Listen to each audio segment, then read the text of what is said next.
ವಿನಾಶಕಾಲೇ ವಿಪರೀತ ಬುದ್ಧಿ ಅಂತ ಹೇಳ್ತಾರೆ. ಬಹುಶಃ ವಿನಾಶಕಾಲ ಹತ್ರ ಬಂದಾಗ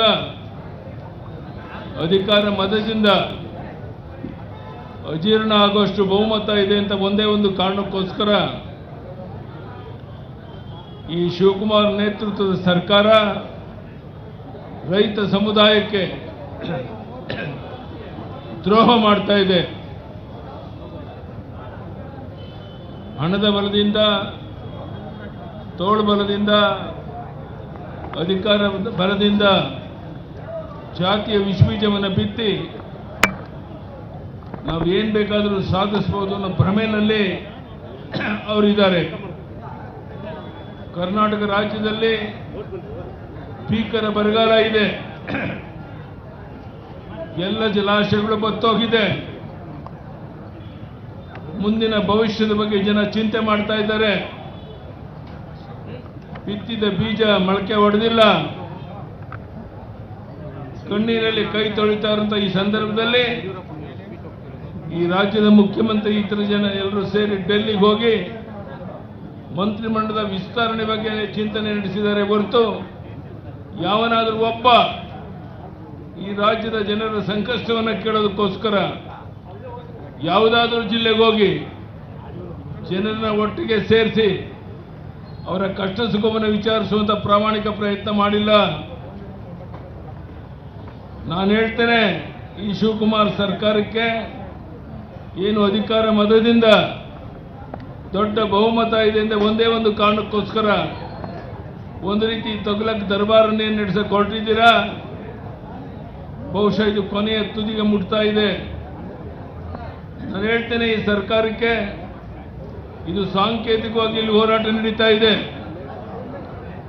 ನೀವು ಯಾವ ಜಿಲ್ಲೆಗೆ ಹೇಳಿದ್ರು ಸಹ ನಾನು ಬಂದು ಒಂದು ಅರ್ಧ ದಿವಸ ಇದ್ದು ಜನರ ಸಂಕಷ್ಟಕ್ಕೆ ಸ್ಪಂದಿಸಕ್ಕೆ ಸಿದ್ಧ ಇದ್ದೇನೆ. ನಾವೆಲ್ಲ ಒಟ್ಟಾಗಿ ಸೇರಿ ಈ ಭ್ರಷ್ಟ ಸರ್ಕಾರವನ್ನು ಕಿತ್ತೊಗೆಯಬೇಕಾಗಿದೆ. ಇಲ್ಲದಿದ್ರೆ ನಾಡಿನ ಜನತೆಗೆ ಭವಿಷ್ಯ ಇಲ್ಲ. ಇಂಥ ವಿಚಿತ್ರವಾದ ಪರಿಸ್ಥಿತಿ ಇರುವಂತಹ ಈ ಸಂದರ್ಭದಲ್ಲಿ ಇವತ್ತು ಒಂದು ಐತಿಹಾಸಿಕ ಒಂದು ಕಾರ್ಯಕ್ರಮ ಇಲ್ಲಿ ನಡೀತಾ ಇದೆ. ಬಹುಶಃ ನಿಮ್ಮ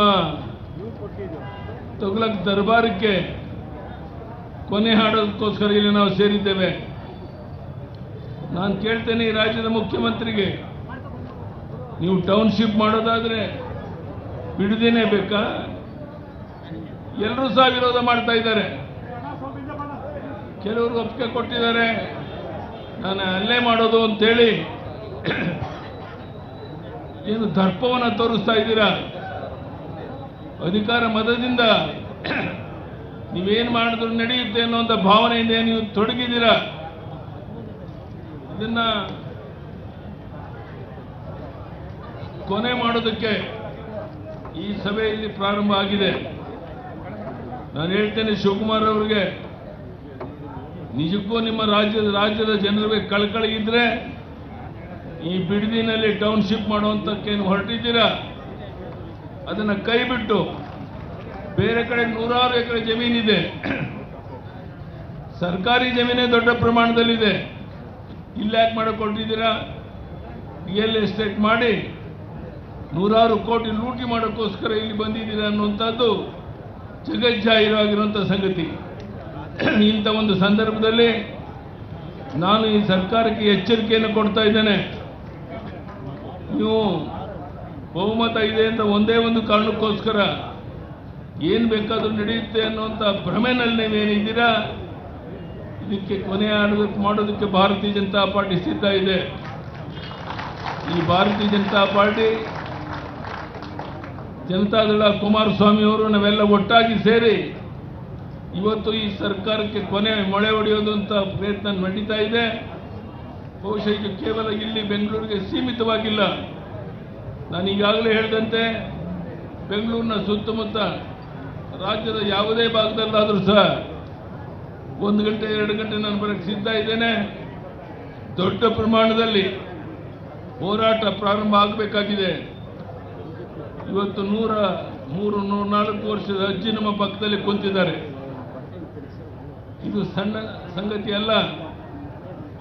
ಎಲ್ಲರೂ ಇವತ್ತು ಕೈ ಜೋಡಿಸಕ್ಕೆ ಬಂದಿರುವಂಥ ಈ ಸಂದರ್ಭದಲ್ಲಿ ನಾನು ಮತ್ತೊಮ್ಮೆ ಈ ಶಿವಕುಮಾರ್ ಸರ್ಕಾರಕ್ಕೆ ಎಚ್ಚರಿಕೆಯನ್ನು ಕೊಡ್ತೇನೆ. ಈಗಲಾದರೂ ಬಿಡದಿಯಲ್ಲಿ ರೈತರ ಫಲವತ್ತಾದ ಭೂಮಿಯನ್ನು ಕಿತ್ಕೊಳ್ಳೋಕೆ ಹೊರಟಿದ್ದೀರಾ, ಇದನ್ನು ನಿಲ್ಲಿಸಬೇಕು. ಇದರ ಬದಲಿಗೆ ಬೇರೆ ಎಲ್ಲಿ ಬೇಕಾದ್ರೂ ಸರ್ಕಾರಿ ಜಾಗನೇ ಇದೆ, ಗೋಮಾಳ ಇದೆ, ಬೇಕಾದಷ್ಟು ಜಮೀನಿದೆ, ಅಲ್ಲಿ ಬೇಕಾದ್ರೆ ನೀವು ಮಾಡ್ಬೋದು.